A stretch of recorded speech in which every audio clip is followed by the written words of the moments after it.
አንድ ክርስቲያን ጸሎት የማይጸልይ ሰው ከሆነ ከእግዚአብሔር ጋር ያለውን ግንኙነት ሙሉ ለሙሉ አቋርጧል።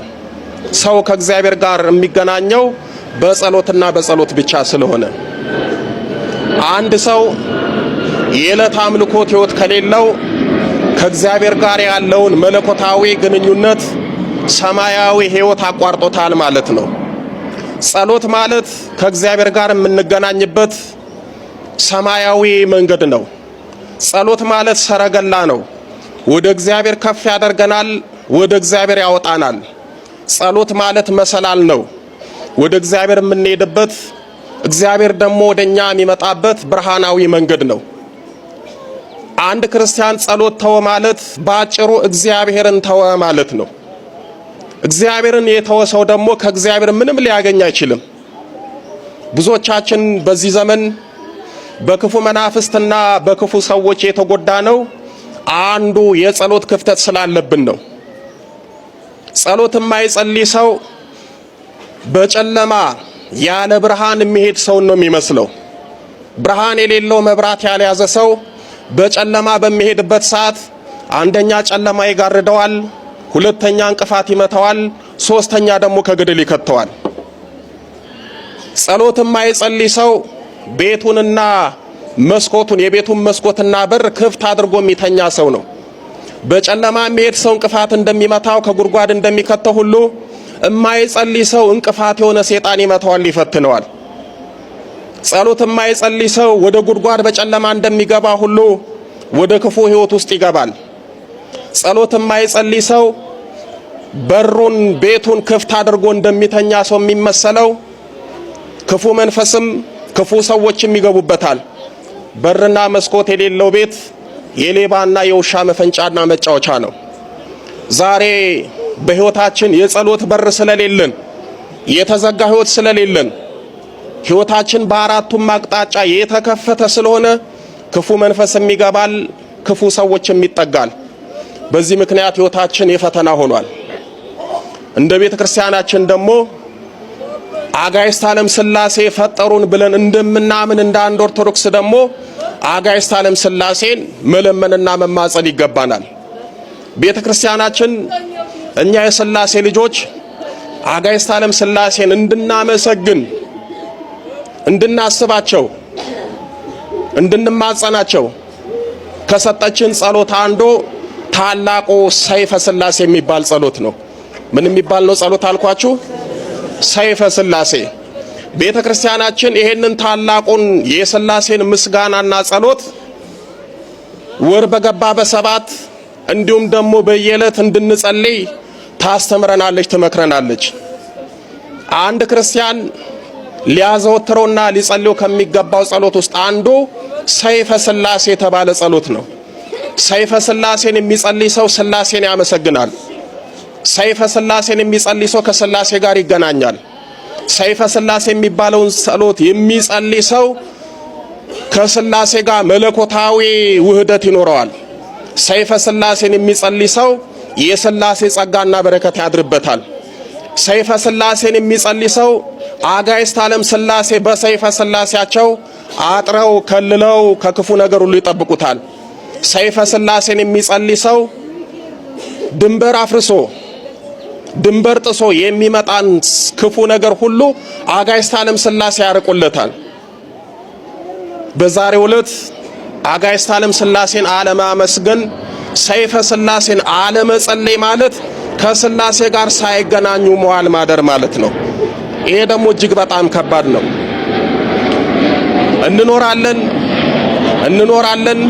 እንኖራለን መጨረሻ ምን እንሆናለን? ንገሩኝ እንጂ ምን እንሆናለን? እንሞታለን። ስንሞት ለፍርድ ማፊት ነው ምን ቆመው? አጋዕዝተ ዓለም ሥላሴ ፊት። ወይ ለፍርድ ሕይወት ወይ ለሽልማት ሕይወት አጋዕዝተ ዓለም ሥላሴ ፊት እንቆማለን። ወይ ለክብር ወይ ለአሳር ሥላሴ ፊት እንቆማለን። ታዲያ ሥላሴ ፊት ምን ይዘን ነው የምንቆመው?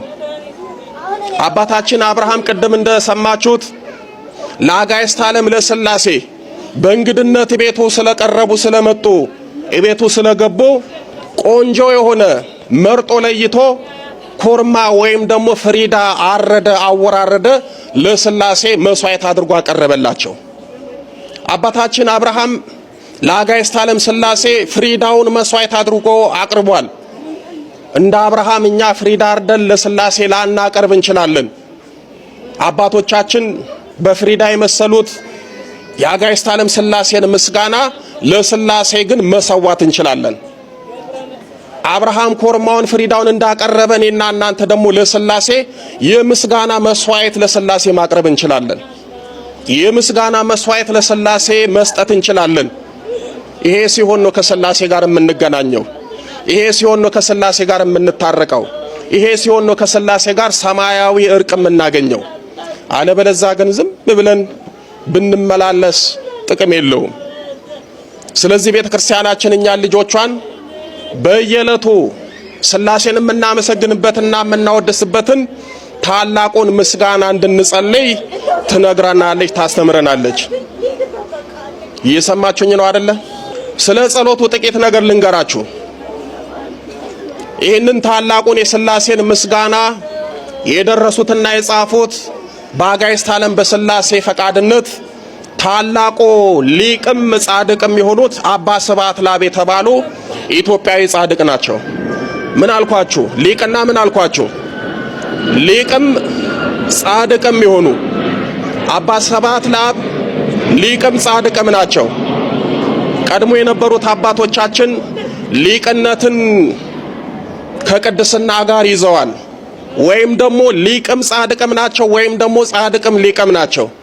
በዘመናችን ደግሞ ያሉት አንዳንድ አባቶች ሊቅ ናቸው፣ ግን ጻድቅነት ይጎላል፣ ወይም ደግሞ የጽድቅ ሕይወት የለም። የቀድሞቹ ሊቅ ናቸው፣ የቤተ ክርስቲያንን ስርዓት እስከ ጥግ ያውቃሉ፣ መጻሕፍትን ይመረምራሉ፣ ስለ መጻሕፍት ብዙ ነገር ያውቃሉ። ይሄ ብቻ ሳይሆን ደግሞ ጻድቅነትም ደግሞ አለ። በጾም በጸሎት በተጋድሎ ሕይወት የጸኑ ስለሆኑ ጻድቅም ናቸው፣ የጽድቅ ሕይወትም አላቸው። እግዚአብሔር አምላክ በእውነት ሊቅም ጻድቅም የሆኑትን አባቶች ያስነሳልን፣ ይስጥልን። የምንቸገረው በዚህ ነው። ለቤተ ክርስቲያናችን ፈተናም የሆኑት አንዳንድ አባቶች ጻድቅነት የለም ሊቅነት አለ። ሊቅነቱ በእውቀት ብቻ የተሟሸና በእውቀት ብቻ የኖረ ስለሆነ ሲቸገሩ እናያለን።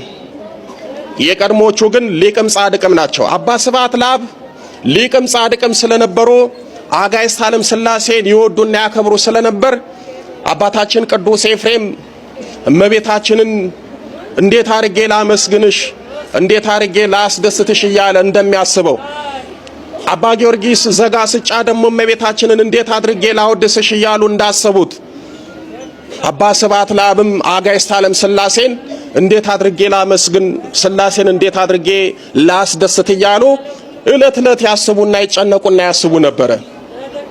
አጋዕዝተ ዓለም ስላሴ አባታችን የአባ ስብሐት ለአብን የልቦናቸውን መሻት አይተው ሰይፈ ስላሴ የሚባለውን ጸሎት እንዲደርሱት እንዲጽፉት አደረጉ፣ ወይም ደግሞ ገለጡላቸው።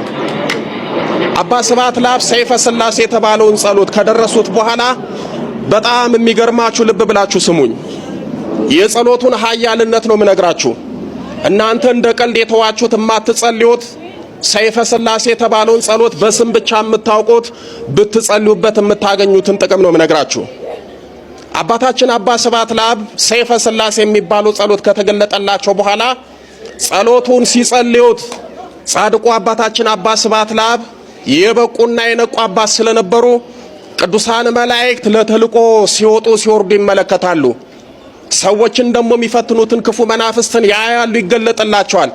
በዚህ የተነሳ ሰይፈ ስላሴ የሚባለውን ጸሎት ሲጸልዩ ክፉ መናፍስት አንገታቸው ሲቆረጥ፣ ወገባቸው ሲቆመጥ፣ አይናቸው ሲፈርጣዩ ጸሎቱን ሲጸልዩት ወይም ደግሞ ሰይፈ ስላሴ የተባለው ጸሎት ከአንደበታቸው ሲወጣ አጋንንት ሲፈረካከሱ፣ ሲረዱ፣ ሲቆማመጡ፣ ሲፈራርጡ ያዩ ነበረ።